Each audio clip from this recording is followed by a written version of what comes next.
It's the Opperman Report.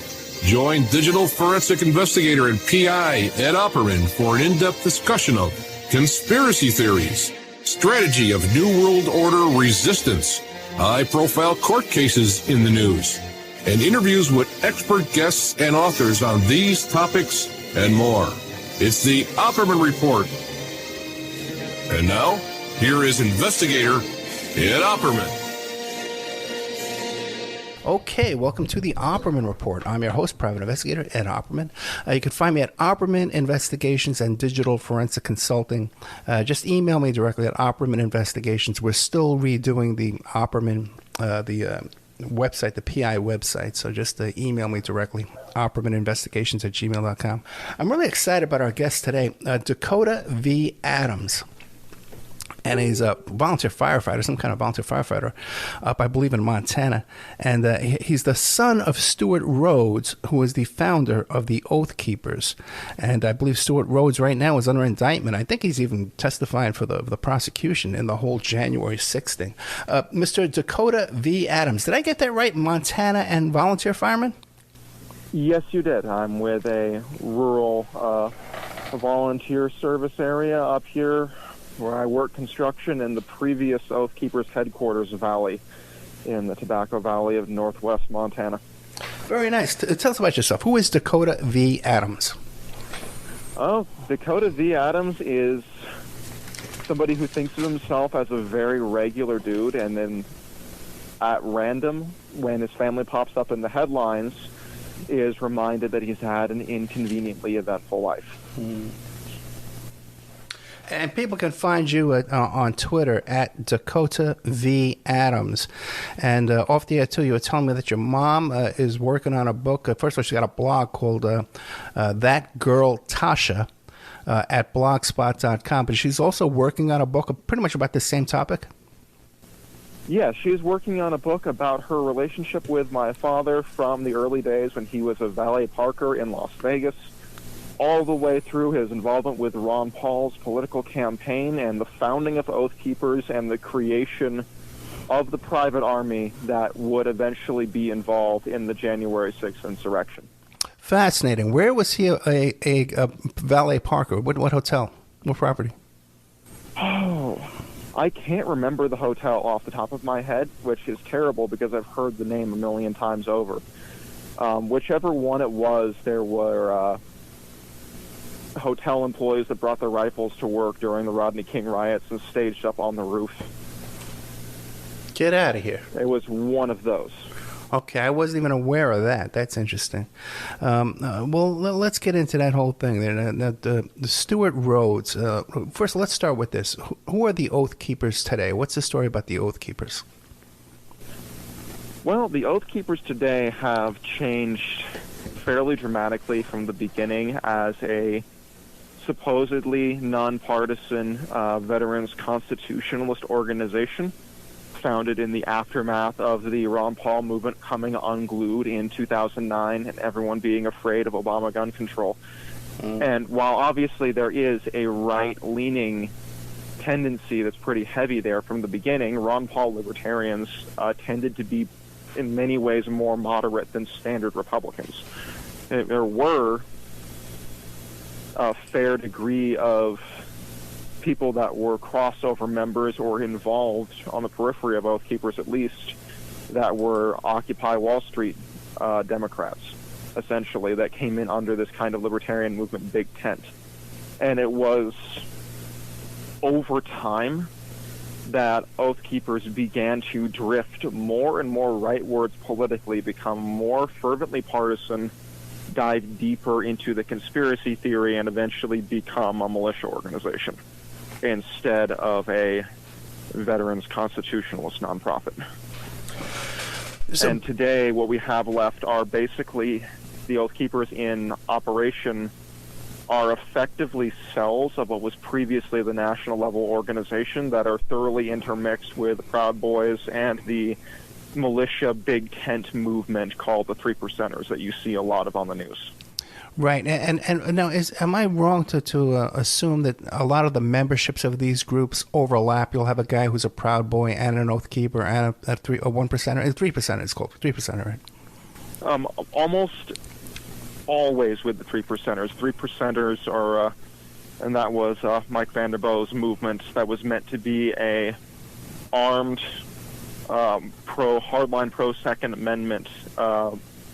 But peaceful civil disobedience movement for protesting the unconstitutional overreach by the federal government, and was, according to Mike Vanderboe's vision, an anti-racist movement that would come from within the militia, right? And that didn't quite take off, and all you had left was the militia part. But Oath Keepers and the 3 percenters, which has always been a very loose label without a central hierarchy or structure, have tremendous overlap, where you have an Oath Keepers member in, let's say, a local area chapter in West Virginia, who was also a member of the 3 percenters as far as there is membership, and through his 3 percenter, like social circle affiliates, has overlapping social circles with a bunch of the militia, like Bubba paramilitary dudes in the hills that call each other general and wear uniforms. So that allows for overlap, especially on the operational tactical guy side of Oath Keepers, where connections are maintained with more far-out militia types while public distance is maintained. And that was kept up for a long time and was very useful. Proud Boys were a more recent phenomenon. I don't think Oath Keepers had as much overlapping membership with them until very recently. In fact, there was a little bit of a rivalry, at least in Stewart's own mind, because he was, especially when Gavin McInnes was in charge, nonstop angry that Gavin McInnes and the Proud Boys would get top billings at events after Berkeley especially, and Oath Keepers would not. So jealousy was intense. When's the last time you've been in contact with or around Stewart Rhodes? The last time I was around Stewart would have been sometime in 2019, well before coronavirus started. No, last time I was in personal contact with him and spoke with him was in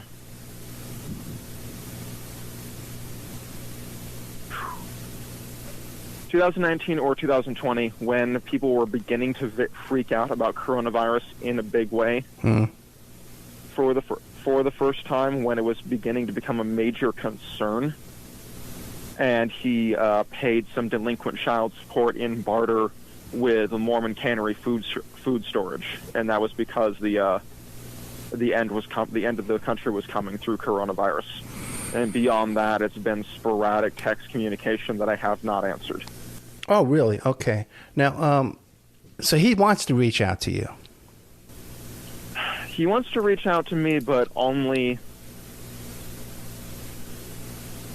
Well, fundamentally, I am seen only as an extension of him that has betrayed him because of the influence of my evil, manipulative mother. And he wants to reach out to me to rebuild the image of being the family man, which is the only reason he has a family, is the shield of the family man image. It's the only reason we exist, I and my siblings. And I believe, anyway. And maybe with an angle to eventually convince me that I was manipulated by my mom to turn against him and win me back over, or at least project publicly that he can't be all that bad because he's still in contact with one of his adult children. I don't believe there is any honest intent whatsoever to have a relationship with me, father and son, the way a normal person would think of it. And even if there was, it's far too little, far too late. And what is normal? God only knows. Now, what about you mentioned siblings? Do they have a relationship with both parents, with one parent? How's that all going? For a little bit, my younger siblings would still speak to him because he had court-mandated visitation. Right. And that's about it. My sister my one adult sister interacted with him for longer because he knew where she worked. and he would go and sit and work on his laptop on Oathkeeper stuff, or quote-unquote work, in the lobby of the grocery store where she was working, where they had a little coffee shop, and just stay there for her entire shift and effectively stalked her until she got a different job. Okay. Now, you mentioned that Stewart Rhodes, the founder of the Oath Keepers, at one time was a bellman at Valet Parker, which was close. You know, they both make good money, believe it or not. That's a good uniform. Yes. Yeah, that's a good job in Vegas. Okay, believe it or not, valet parking is a good job. Okay. Yeah, you can make a lot of money. Right, a lot of cars pass them through there. Okay, and people, drunk, they tipping heavy. Now, but I saw from Wikipedia that he was a Yale graduate. Now, how does that fit into all this? So, coming up from a fairly poor Mexican immigrant family that whitewashed itself heavily, he would take advantage of being a little bit Hispanic whenever he needed to use that for cover to say that he can't possibly be racist, for example. But yeah, I suppose that's a side tangent that I don't have time to get into. Is the how his family whitewashed themselves to fit into the business culture in Las Vegas until it was okay to be Hispanic in later years. But coming up from that, he was the first in his family to go to college, and definitely the first in his family to go on to an Ivy League graduate school or post-secondary education, and that was in large part because of the support of my mom and helping him get through college and looking after him through all of Yale Law School. And if you come from a very poor background, Yale is cheap for you. They charge the Skull and Bones kids through the nose so that other people with an impressive grade record from state schools can get in on the cheap. What was it like growing up in this family? Very odd and transient. We never stayed in one place for very long. And this is a pattern he picked up from his mother, who moved in a lot of real estate and multi-level marketing circles in Las Vegas, who before that had moved very, very frequently.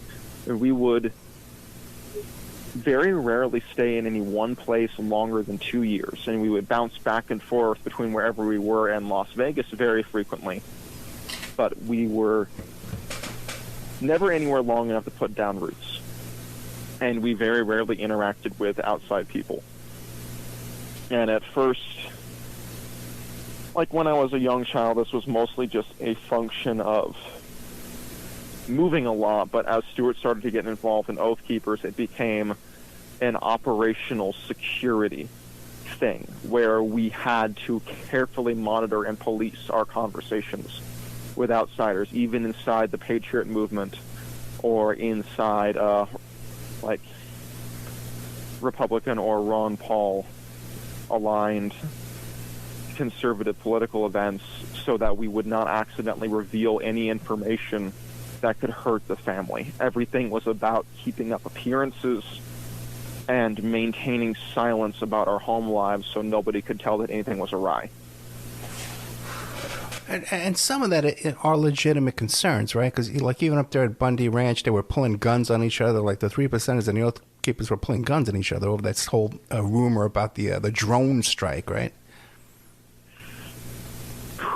I'm not exactly sure what happened with the drawn guns at Bundy Ranch. I know that Bundy Ranch was described by a lot of militia people that went to it as basically Burning Man without any women or drugs. And just filled with a mixed bag of lunatics. At one point in the middle of an argument over whether they should dig trenches and defensive positions, an elderly veteran was pushed to the ground and guys drew guns over that. I know there was a separate, what might have been an assassination attempt. Somebody took a picture down from a wall in a hotel room and fired pistol rounds through the hotel room wall into the bed of a room where Oath Keepers were staying with a silencer and then replace the picture. And the bullet holes were only found later. But I can't say. I know that a lot of, like I said, 3% was a movement. It's like when people say that Black Lives Matter conspired to cause a riot. Well, yes, there was a Black Lives Matter protest, but it's a very broad label without like a membership committee that can kick people out or include people. So probably a lot of the militia guys at Bundy Ranch, whether they were insane or not, were all different stripes of 3%. And I have to say that, yeah, the concern was legitimate because our home lives were very much not okay. I mean, it should be something other people hear about. If your father is a Yale Law graduate with a political track record that should be able to get him any position he wants, and you don't have food in the house. That was probably the main thing above all else, way more than the cover of you can't tell people anything or cartel assassins will come to get me. You can't tell anything or white supremacists will come after me or the government or rival militia groups. It was actually all about CPS. Very interesting. Very interesting. To return back to Bundy Ranch just for a minute, do you know anything about the Millers up there at Bundy Ranch? Any stories about that couple? I can't say that I heard anything specifically about the Millers. There were a lot of stories that came out of Bundy Ranch. Right. There was a lot going on up there, and I'm very, very glad that I put my foot down and did not go because Stewart originally wanted to drag me along to that as a teenager. It probably would have been a great learning experience if I didn't get shot by somebody, but I also am glad that I wasn't photographed at Bundyville. That's so true. Who needs that? But you are familiar with the Millers who ultimately shot those two cops at the Cece's Pizza, right? I had forgotten all about that, actually. Yeah. I'd forgotten all about that. I remember now that you mention it, that there was a freak out inside Oath Keepers to make sure that they were not Oath Keepers affiliates and make sure that in none of like Stewart's spending spree during Bundy Ranch and his buying of tactical gear and giving it away to people that they absolutely did not give anything that could be considered material support to them, and try to wash their hands of them and maintain as much distance as possible. Very interesting, because the Millers were the source of that drone strike rumor. I did not know that. Oh, yeah. Well, no, I looked into them extensively because I knew those people like the Vanderbeek and stuff like that, who they had come down to work on those campaigns. I knew all those people. And so the Millers were informants, too, as well. We know that. Then they worked for the Million Mask March, and they worked for Occupy Wall Street. They were both of those events as well. Wound up at Bundy Ranch. I've done many, many shows about the Millers. Then they started the drone strike rumor. And then when they go ahead. It was presented as if somebody in Oath Keepers had gotten a tip-off from an insider in the Department of Defense. Really?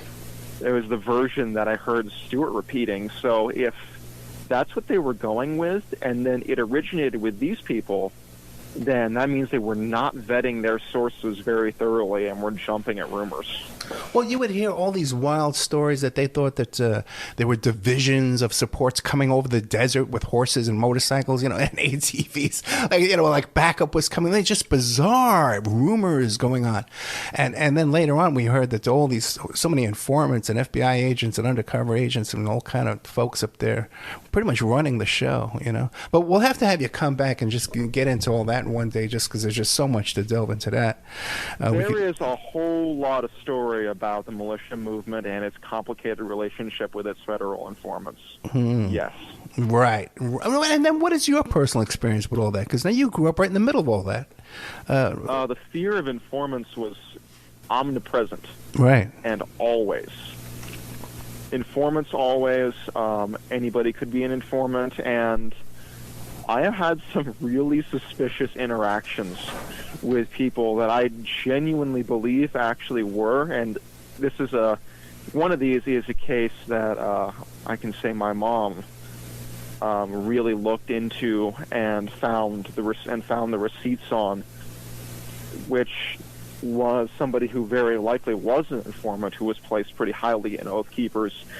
And that exact pattern bears out where these people were involved in Occupy Wall Street. Right. And you would have people under different assumed names who would operate in right-wing militia circles or in right-wing political circles that were also operating in leftist activist circles simultaneously. Right, and back to the Millers for 1 second. You have to believe that these two were in a motel, loaded up a shopping cart full of weapons, and walked 3 miles in the Las Vegas heat. Okay, man. How long would that take you, right? 3 miles in the Las Vegas heat, pushing the shopping cart, and somehow got the drop on 2 uniformed cops in a Cece's Pizza. And you've dealt with Las Vegas cops. What do you think of that? You think that's possible?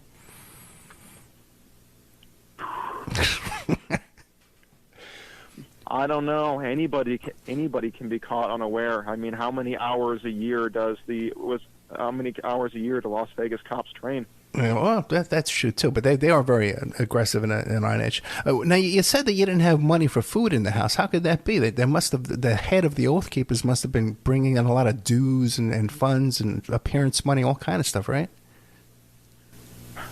Theoretically, yes. Now, the worst of it was before Oath Keepers was founded, when Stewart was working as a freelance ghostwriter for legal briefs, which you should have basically been a license to print money.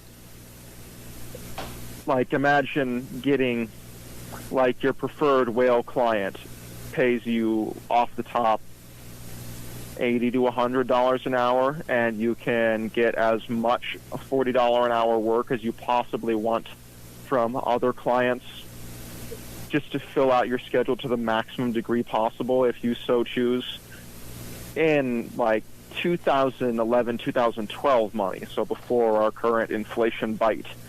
And then just choosing to do so little work that the rent is always past due, the power is always about to be cut off, and your children are all living off of Mormon cannery food storage that you got to survive the apocalypse years ago.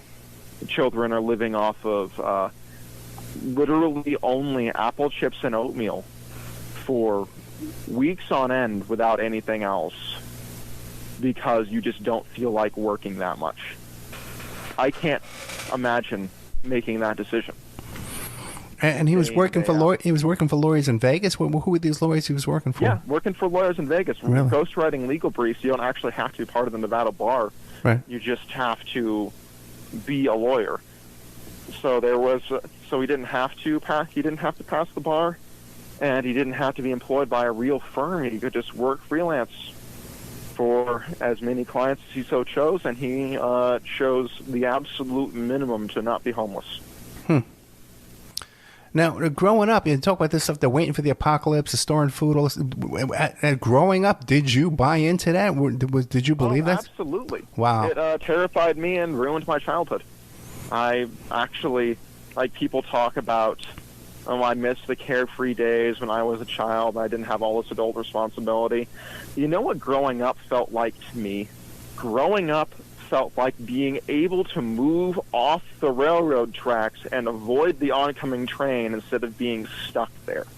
Because all I remember from my entire early childhood and adolescence through my later teenage years, when I finally started to break through the veil a little bit, was the constant crushing fear of the end of the world, the responsibility that was placed on me to try to prepare for it, to learn survival skills and manage the family preparedness while Stewart was theoretically making all this money that I could not possibly meet as a teenager. Was also, like, as a 11-year-old through 16-year-old, was also expected to manage his own education completely. And as I became an adult, and my transition into adulthood was hard. I went from effectively a depressed, like, a backwoods equivalent to the basement neckbeard that everyone's familiar with the joke, to working to lay the groundwork for getting my family away from Stewart and plotting our escape, and then to supporting my family to make up the gap when he just failed to pay child support.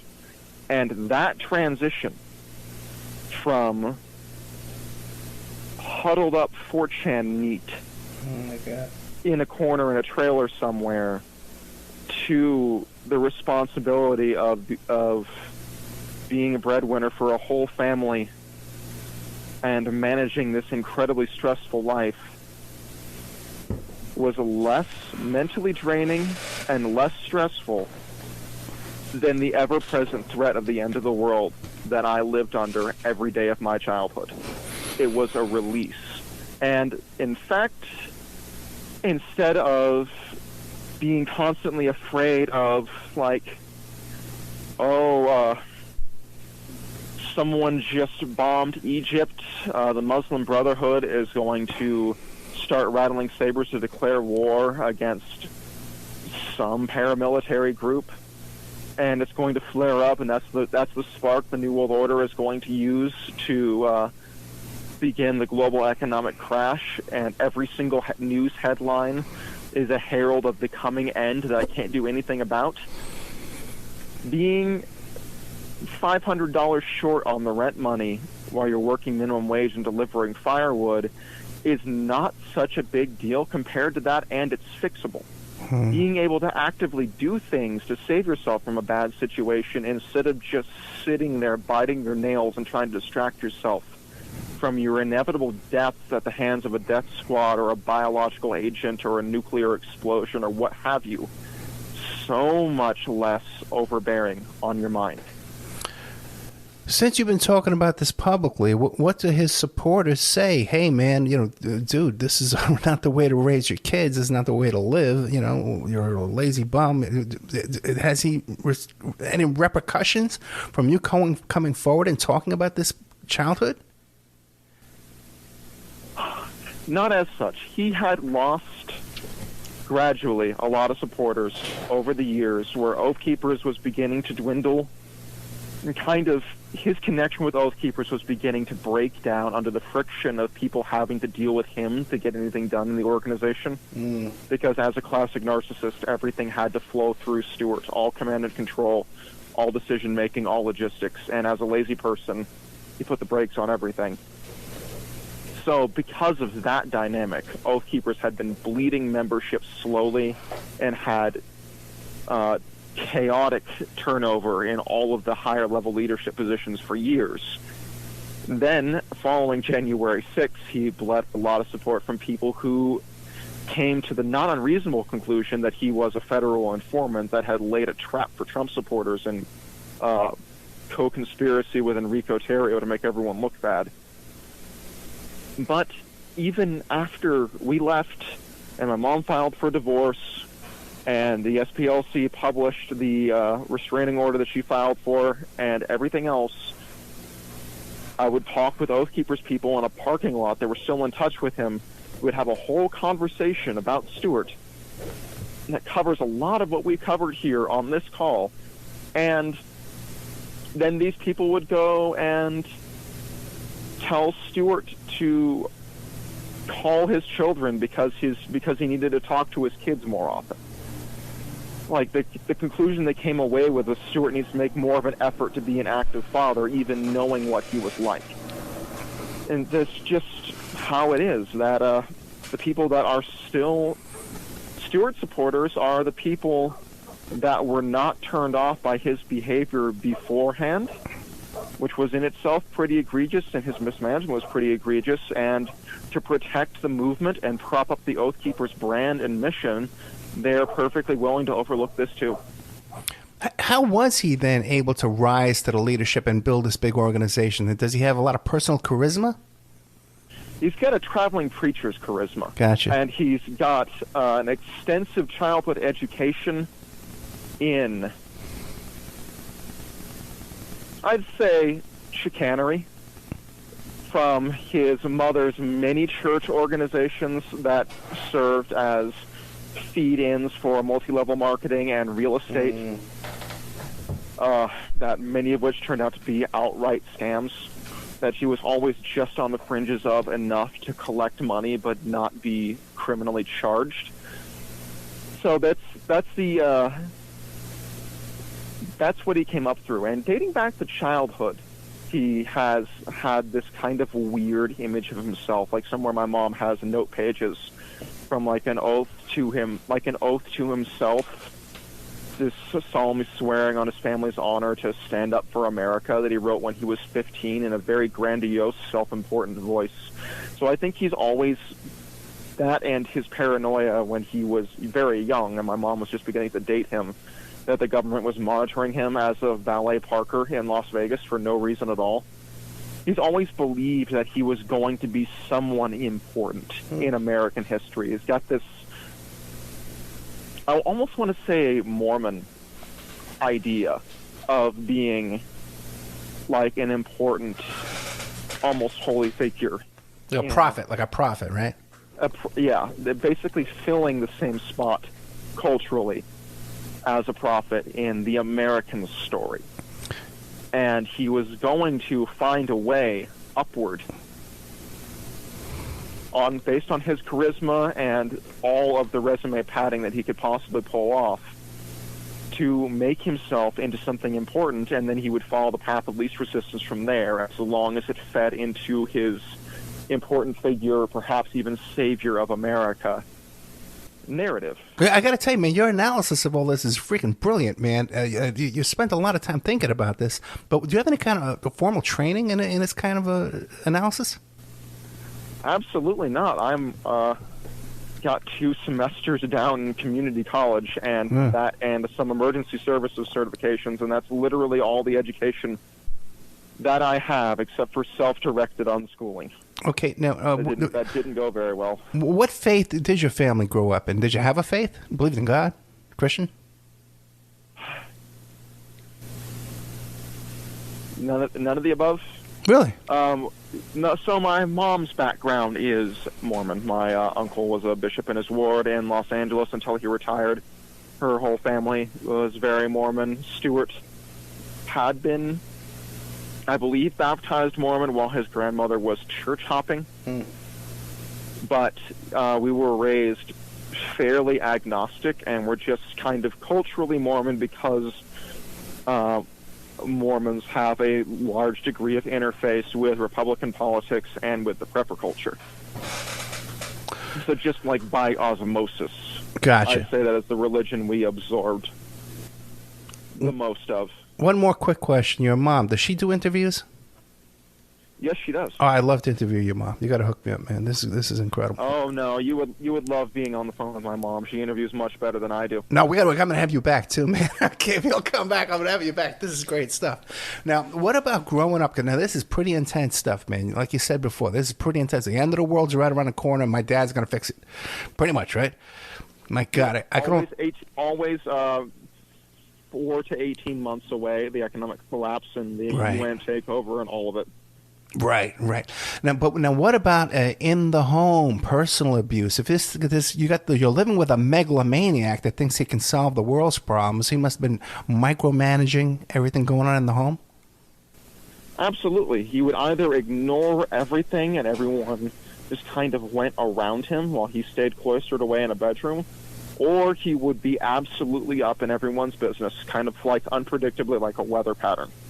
But yeah, he was incredibly controlling and just did nothing but harangue and reinforce everyone's fear of the end of the world. And even when it was a good day and he was being nice, it was like putting on an act. As one of Stewart's children, you could never be fully relaxed while you were interacting with him. It was never just hanging out. It was always a test. Like you would sit down at the kitchen table and you would be discussing history or American politics with Stewart, but there was always this edge because if you gave the wrong answer, he'd be incredibly angry and start belittling you. If you gave the wrong answer during a discussion about martial arts or spirituality or anything, it would turn into you're going to get murdered in a parking lot one day, and it's because I guess you don't love me enough to absorb anything I'm trying to say. Maybe I should just drop dead of a heart attack right now. Would that make you happy if I died right in front of you? And that was just so always, whenever there was a conversation about anything, it was a panel interview and not a conversation, where you've got to manage all the different aspects of Stewart. Gotcha. While you're talking and get through it and always be on tiptoes because you could not provoke him in any way. Now, the idea of the Oath Keepers, that these are former military, they're police officers, or they're current military and former law enforcement, whatever, and they've taken an oath to preserve the Constitution. Did he ever take that oath? Was he in the military? Was he in law enforcement? Yes, Stewart was a paratrooper in the Army Airborne, and he didn't see combat. He was in during peacetime and got out after a parachuting accident left him with some pretty significant damage to his back that repaired with the insertion of a number of steel rods.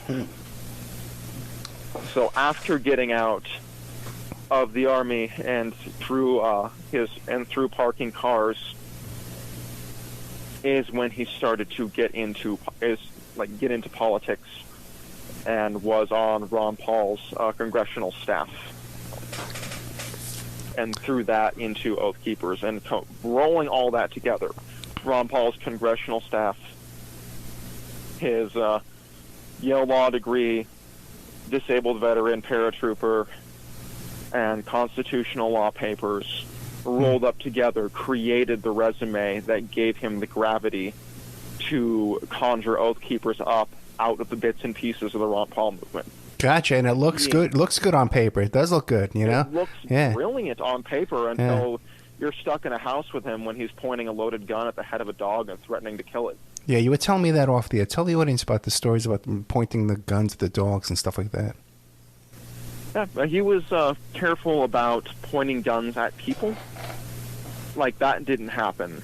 But there was a lot of implicit threat where he would sometimes yell while he was berating us, maybe he should just shoot himself, or maybe one day he would shoot himself because we were making him so stressed and miserable. And then if he got very mad, he would threaten to shoot the dogs, and a couple times when one dog chewed carpet in a rental house, he just pulled his pistol and chambered around because he habitually downloaded his pistols, took the round out of the chamber when getting in and out of cars because he was understandably cautious about accidental discharges given how he took his own eye out. And so he goes into the house and racks the slide and points his gun right at the head of this dog for chewing on the carpet. And that was just part of his pattern of threatening to murder our dogs when he was mad at us and kicking dogs in front of guests and everything else. Right, but the dog doesn't know a gun's being pointed at him. That was done to intimidate the family, right? Yeah, that was not for the dog's benefit. The dog doesn't understand what a pistol is. It just knows it's being yelled at. All of that is for us. Like, the threat was directed at us, even if it was just, I'm going to kill your dog if you don't behave. Now, I skipped the mid-break, okay, because this is very interesting stuff, okay, very important content, too, as well, and we only got about 10 minutes left. So let me ask you a couple of quick questions. Racism, anti-Semitism, was this common in your home?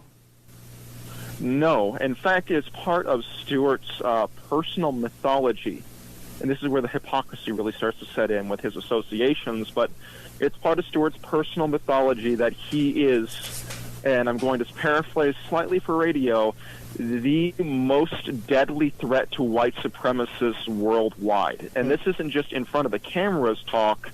This is like ranting at me driving back from an airport talk about how dare the SPLC portray him as a racist when he is in fact the most deadly opponent of global white supremacist organizations. And this is kind of hilarious in retrospect, not only because of his association with the Proud Boys leading up to January 6th, but what I believe to be a long-running professional association with theocratic fascist boogeyman Matt Shea. There was a figure that approached Stewart, and I heard him talk about this, with an offer to covertly sign Oath Keepers on with his group to be the paramilitary arm of their takeover of the United States in the event of a national disaster or economic collapse. And they were going to institute a Christian state based on their own personal and theocratic interpretation. And from Stewart's consistent friend of friend association with Matt Shea over the years, being invited along with us to speak at the Marblehead community, and if I've got the name of that right, that Matt Shea is also heavily involved with, I suspect that was that guy, and he kept up those ties for years and years, and then deepened them as we approached January 6th. And Matt Shea is known for running in white supremacist circles. And then, of course, there's Stewart's own uncle, a part Mexican Patrick Henry impersonator, who actually married into a Christian identity family. So don't know how he would be related to me, because it gets confusing pretty quick. But the family my great-uncle married into were frequent guest speakers at Aryan Nation events to give their talks about sovereign citizen principles. Gotcha. Now, let me ask you a quick question now, too. Was he a drinker or drugs? Not drinking, except socially, so not to a problematic degree, but pills. Because he did barter.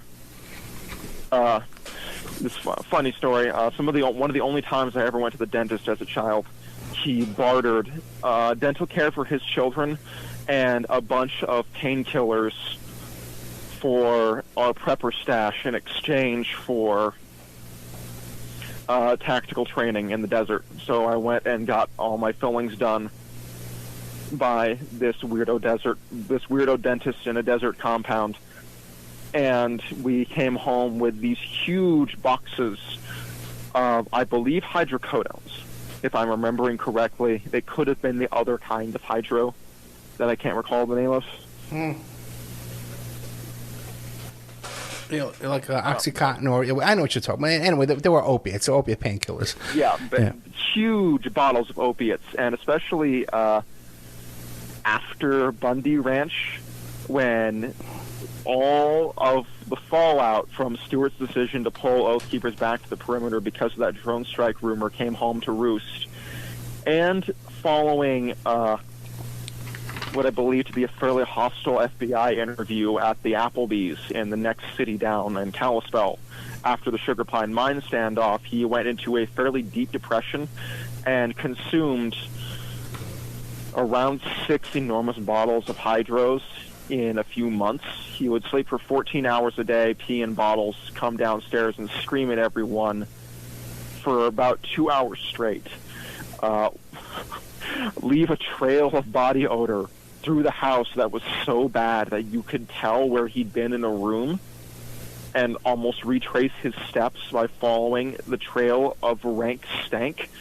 And then he would just go back upstairs to hibernate again in a hydrofugue.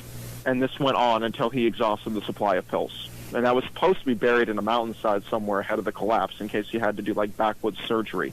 But Stewart's psychological ouchies were more important. Backwards surgery. He's planning for everything. I got to do a backwards hernia operation. Let me ask you a question, man. How did he get involved in Trump? What was his fascination with Trump? It seemed he would be a bright guy. He was Ron Paul. I kind of dug Ron Paul there for a while.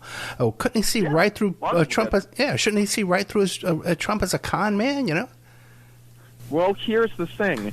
There were several points in Oath Keepers' history where, again, this ties right into Stewart being on the surface anti-racist, also in his mythology, but also keeping lines of communication open with white supremacist figures like Matt Shea and even the people that his own family married into behind the scenes, keeping those options open, keeping those connections open.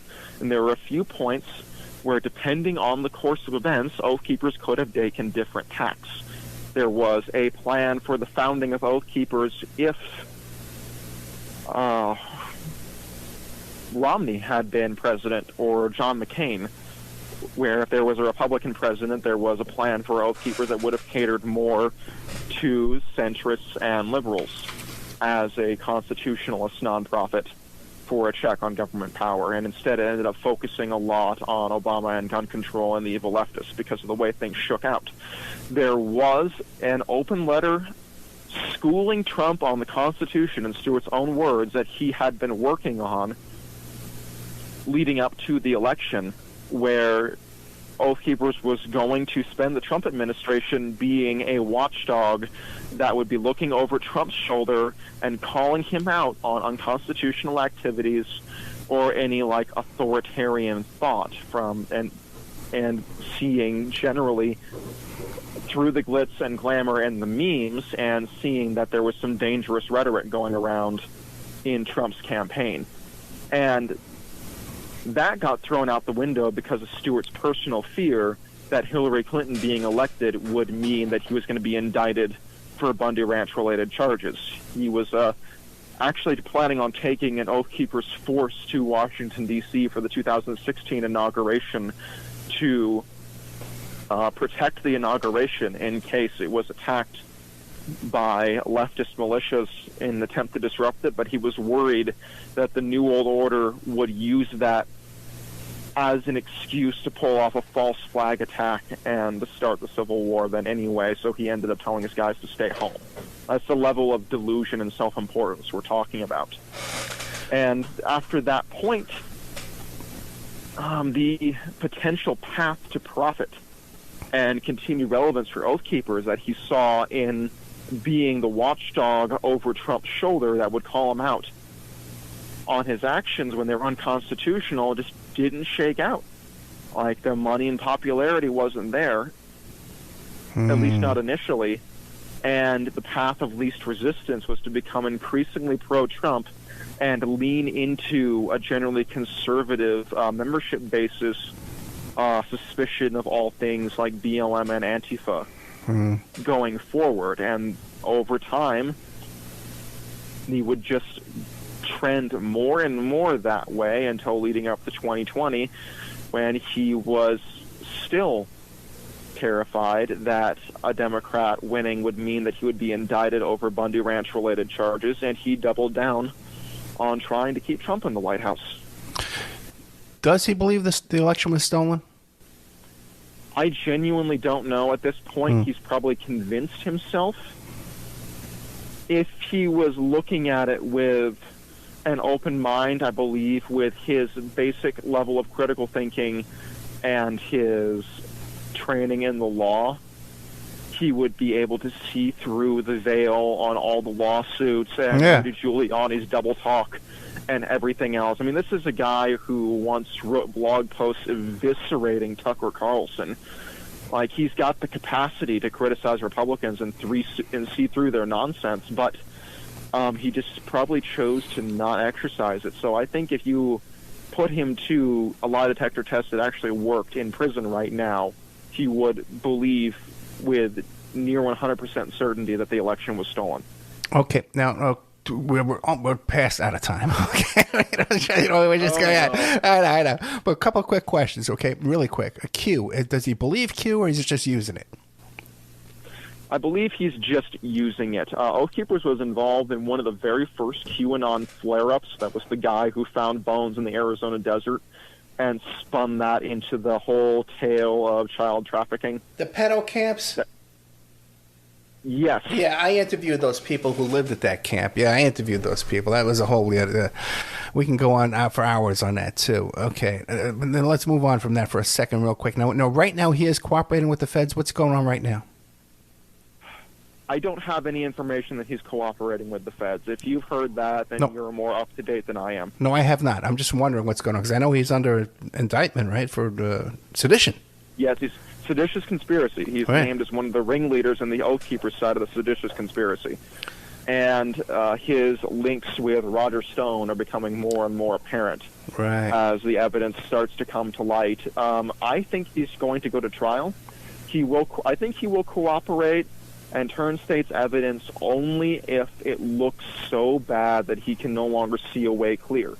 because he remembers from the Bundy Ranch trials and the Malheur Wildlife Reserve standoff that sometimes people who go through trial instead of taking the tempting plea bargain can get acquitted if there were enough informants around them. So he might be banking on that. He might be banking on the it was informants setting a trap for us angle, and especially if he has his day in court and is acquitted, he'll be reborn like a phoenix in the eyes of the Patriot movement and come back revitalized from his stay in prison, where before his career as a militia general was running down. Dakota V. Adams. You can find Dakota V. Adams on Twitter at Dakota V. Adams. His mom, what is your mom's name? That will be Tasha Adams or Tasha Adams Rhodes, depending, but she goes by Tasha Adams. And that she can be found on Twitter at ThatGirlTasha, and her blog at the same, thatgirltasha.com, where she has the teaser snippets for her upcoming book and her regular posts about everyday life. Yeah, I'd love you to hook me up with your mom, and I'd love to have you back maybe next week, on the weekend again, if you're not busy, to go over some more of these details of where your dad's at, not your dad, but where Stewart Rhodes is at today politically, and how he thinks he's going to get out of this. We didn't get into anything of how you and your family rose up and rebelled against him and got out of there. So I'd love to get into all that as well. I really, really, I know it's tough, man, but I really enjoyed this interview. Dakota V. Adams, thank you so much, my friend. I'll talk to you soon, okay? Thank you. You have a good day. Thank you. Good night.